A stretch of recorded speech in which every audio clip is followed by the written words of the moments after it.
Hi, I'm Jill Bloom, publisher of Roofing Contractor. I had the pleasure of sitting down with Kaney O'Neill. She's a Navy veteran who became a quadriplegic in a fluke accident while serving in the Navy. She is unable to be here in Vegas to speak to us all in person, so Roofing Contractor met with her in Chicago. I found her to be an incredibly inspirational woman, and I hope you enjoy hearing a little bit of her life story.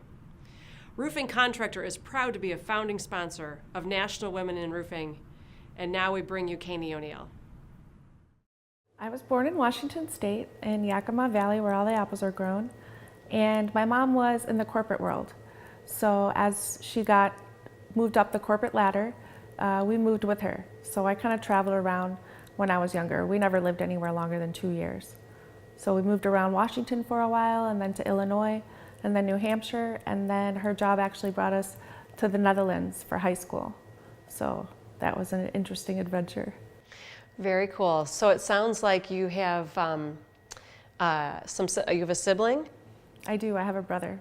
Okay. And are they involved in the business as well? Oh yeah, we're a family-run business, so it's my mom, my brother, and I, and I couldn't imagine really working with anyone else. It certainly has its challenges, but it's very rewarding to work with family.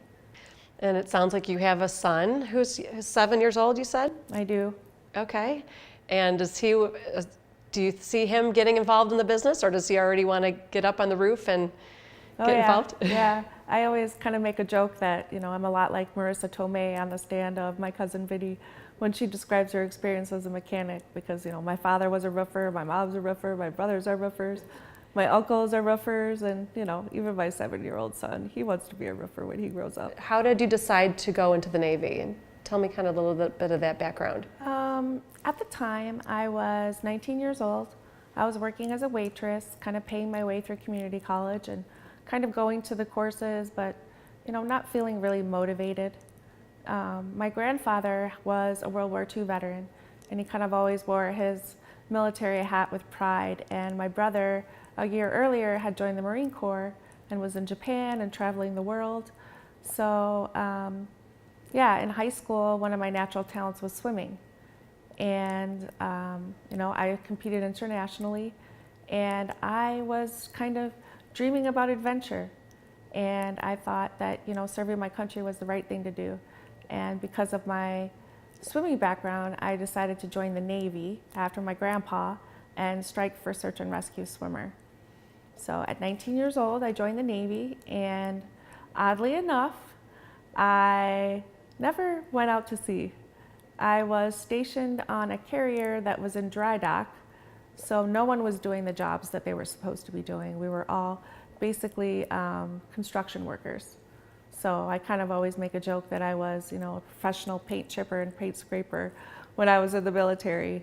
But in reality, I was learning a lot of lifelong lessons in the military about perseverance, about how to deal with setbacks, and to do your best work no matter how dirty of a job it is, to just get it done.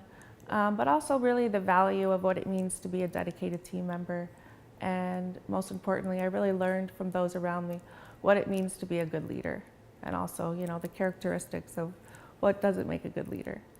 How old were you when you had your accident? And can you tell me a little bit about that and just sort of how you made it through that tough time? Sure. It was in 1999. There was a hurricane that blew into Virginia. We were sent home early from the ship to go back to our residences to prepare for the hurricane. And I went out on the balcony to watch a storm and a gust of wind or a twist of fate. But I ended up falling off the balcony and landing 2 stories flat on my back with an instant spinal cord injury. They actually did my surgery on backup generators, but the diagnosis was pretty devastating. It was quadriplegia and paralysis from the chest down. And so were you living with other people at the time? Did they see you fall right when it happened? And were they able to help you immediately? I got immediate help. I was with friends. Luckily, they didn't try to move me, or, the ambulance came, and then I remember them asking me, can you feel your feet? Can you feel your toes, like you always see on those you know, 911 emergency videos, and, you know, of course, no response. But I remember when I woke up in the hospital and the doctors, you know, came in the room to tell me, you know, about my injury, and, you know, my first question was, can I still have children? And they said yes, and then it just seemed like, okay, I can deal with the rest. That's good. What else helped you make it through that time when you were, as you know, just time progressed? I think just taking it day by day. Luckily, I had a really strong family network here in Chicago. This is one of the reasons why I came back here, is because I rehabbed at the VA hospital, and it was here local in Chicago. So I really had access to a lot of family during that time.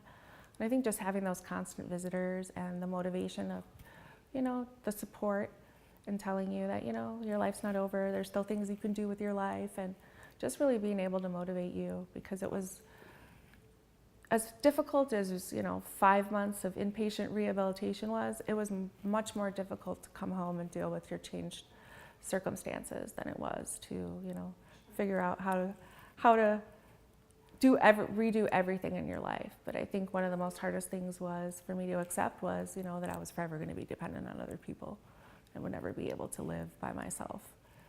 That was something very difficult to deal with, especially when you're 21 and, you know, you're just starting off to, you know, establish that you are now don't need any assistance. And yeah, just trying to figure out what I was going to do with the rest of my life, you know, and, you know, where was I going to go now? What was I going to do? You know, growing up, I was never the academic student. You know, I didn't even think that, you know, I was college level material. So, you know, just kind of forcing myself to really go back to school and apply myself, and okay, you know, if I can't do something physical anymore, so, you know, I better figure out how to use my brain so that, you know, I can have a purpose of life and, you know, a career and all the things that I dreamed of my whole life. In your family life and then also in your Navy life, who are some of the mentors to you that you really looked up to? I think growing up, I really had two mentors. One was my grandfather. He had an incredible work ethic. He was a good man, always honest, always truthful. And then would also be my mom, you know, who was a single mom growing up and really did the best that she could. And there's a really great story I have about my mom when she was trying to figure out how to raise two kids on her own. She decided she would go try to get a job in sales, because she thought she would be a good saleswoman. So when she showed up for one of her interviews, you know, the guy said to her, you know, Caroline, you interviewed really well, but you don't have a college education, so, you know, realistically, I can't hire you. So she went back home, she got all the business books that she had read, she put them in a box, she went back to his office, she dumped the box on his desk and said, I've read every single one of these business books, and I'll be the best sales manager that you ever had. And 3 years later, she ended up being his boss. So yeah, as she climbed the corporate ladder, you know, we did move from job to job, and, you know, she got pretty high up there from starting from someone who never had a college education.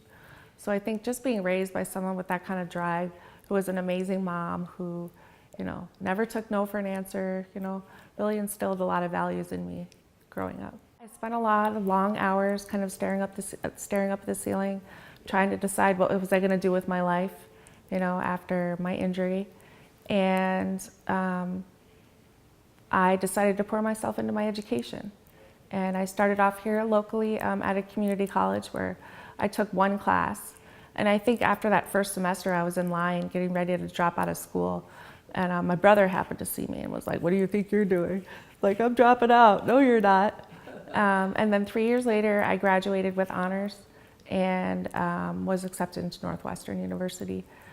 So I went there, I got my bachelor's degree, and I hit the streets trying to find a job, but, you know, during my interviews, it was, well, if you had a master's degree, or, so I went back to school, got my master's degree, and again, you know, started the job hunt, but, you know, the job hunt was a lot of hunting, but no game.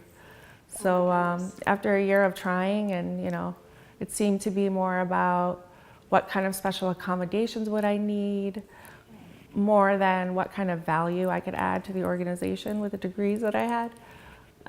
And I just decided that, through internships that, maybe working for somebody else wasn't the right path for me. And, in retrospect, I'm really glad that I didn't get offered a job because it really gave me that push I needed to, be brave enough to try to start my own business. Tell me about the day that you decided, okay, this is what I need to do. Well, I think that having family really in the industry already, they were the ones that really encouraged me that I could do it, that there was a lot of opportunities for veterans and women-owned businesses, and that, would I be willing to, try it out? And I think at the time I was willing to do anything, just something that I could pour my energy into. I was feeling very confident that, the more I checked into it, the more interesting it seemed to me that I could have my own business, and, really just kind of started out to see what would happen. Was it something that I liked to do? Was it something I was interested in doing? Yeah. Was it something that I could do? And yeah, that's how it began. So what year was it that you started your own business? 2007. It was challenging in the beginning to really start my own business. I really tried to do everything on my own. It was very difficult to get work with no past performance, and it was a struggle. But it actually took me a year to get my first job. Oh my goodness. Yeah, so it was for being a veteran. I tried to at least focus my target on, the federal government because it made sense to me because, less competition. Sure. For, contracts that were set aside for veterans. So the first job that I had was for the Army Corps of Engineers, and it was all the way in, a very remote area of Washington. And I remember the contracting officer asking me, why do you want to come all the way to Pasco to do this small roof? And, with no past performance, are you sure that you could do this job? And I just said to her, look, I can do this job. I just need an opportunity to get my foot in the door and prove myself. Will you please give me an opportunity? And she said yes, and we got the contract. I really learned that in the military that, everything is mental, and, you can get through it. You have to. You can do it. I mean, failure's not an option. All those credos, that, yeah, all the obstacles really exist in our mind. The sky's the limit as far as, what you can accomplish if you set your mind to it. The job that I'm most excited about is a contract that I currently hold right here at Great Lakes Naval Station. It's a 5-year contract. We're in it with 3 other contractors to bid on, $5 million worth of work for the Navy over the next 5 years. And it's where I went to boot camp. So every time I go to a job walk or I go for a meeting, it really makes me proud to be able to go back there and reminisce and, still be of service to my Navy. So that is really cool. And we are 2 years into a 5-year contract with Andrews Air Force Base. So we're doing maintenance and inspections for 292 roofs there, and including the hangar over Air Force One. Okay. So, that's an exciting contract as well. That would be very cool. So what kept you going that first year when you kept hearing no, and that's a long time to go to get your first job. What kept you going? I think it really comes down to, I guess for me, my military training. It's just that voice that was pounded inside my head to, improvise, adapt, and overcome. And, once I started to put in the work in it, I just wasn't willing to give up on my dream. So, yeah. That is so fun. And so your office is just a very short distance from here? It is. It's about a block and a half away. So in the summertime, I can roll there and roll home. What do you think makes you guys stand out? I mean, certification is great, but just because you have a certification doesn't mean you're going to get a job. I mean, what it really comes down to is performance. Are you doing your jobs on time, on budget, with that quality and safety that's expected? I mean, no customer is going to give you a job because you're woman-owned or a veteran. It really comes down to performance. And I think that once I'm able to get my foot in the door and I can prove myself with our performance, then, the customer is golden, and it's just one opportunity after the next. So it's just really getting that initial opportunity, I think. Even right now, we're doing some roofs over the VA hospital where, I went to rehab. So for me, it's kind of like putting, a roof over the head of the hospital that took care of me. And I just love being around the military. It's just very reminiscing for me. I understand the way they think. In a lot of ways, it's made me a better roofing company because it forces me to pay attention to every single detail, be prepared.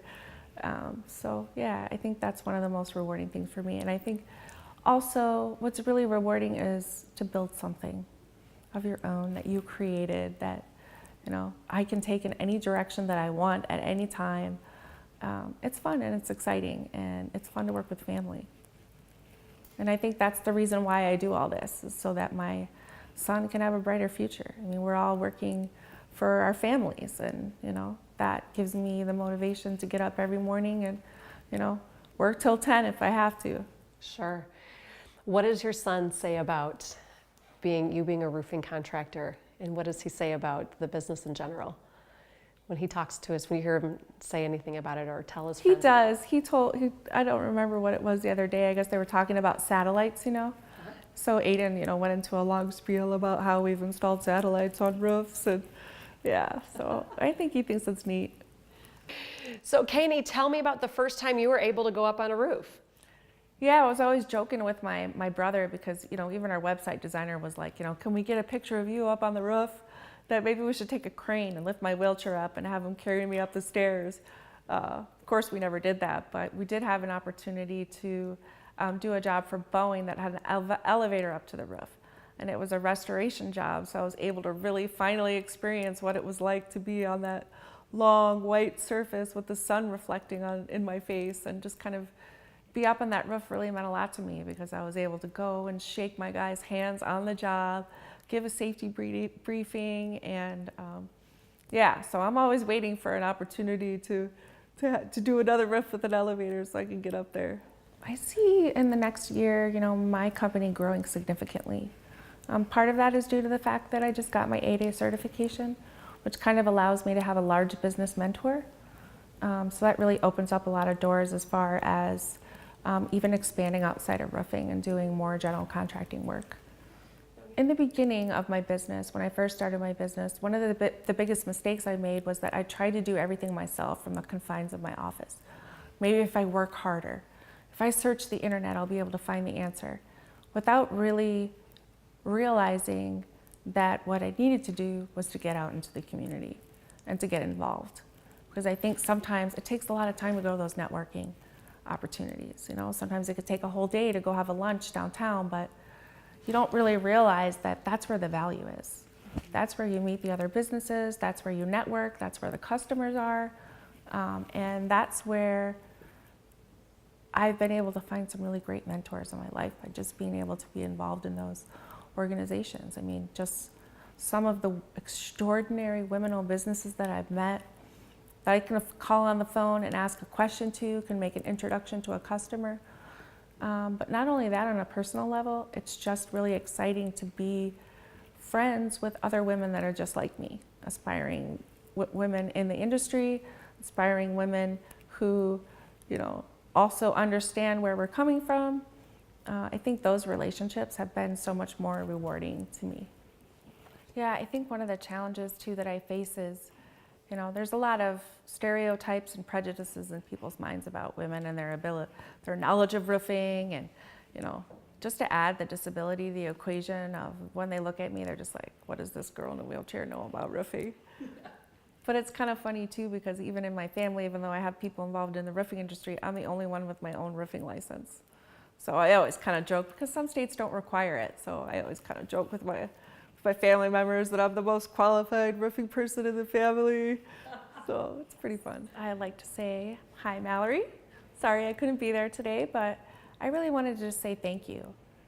Thank you for even thinking of me to be able to come and present today, to share my story and hopefully motivate some of you women to take some action. And most of all, thank you for spearheading this organization, because women in roofing need other women in roofing.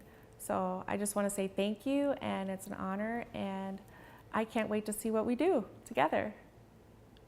I'd just like to say thank you to Roofing Contractor magazine, who came out today and flew from Detroit to do my interview, and how accommodating that was for me and not being able to travel. And I just want to say thank you. Thank you for taking the time to capture my story and to really care about women and, to get the word out that, women in roofing is important and, we belong and we have a community. Thank you very much.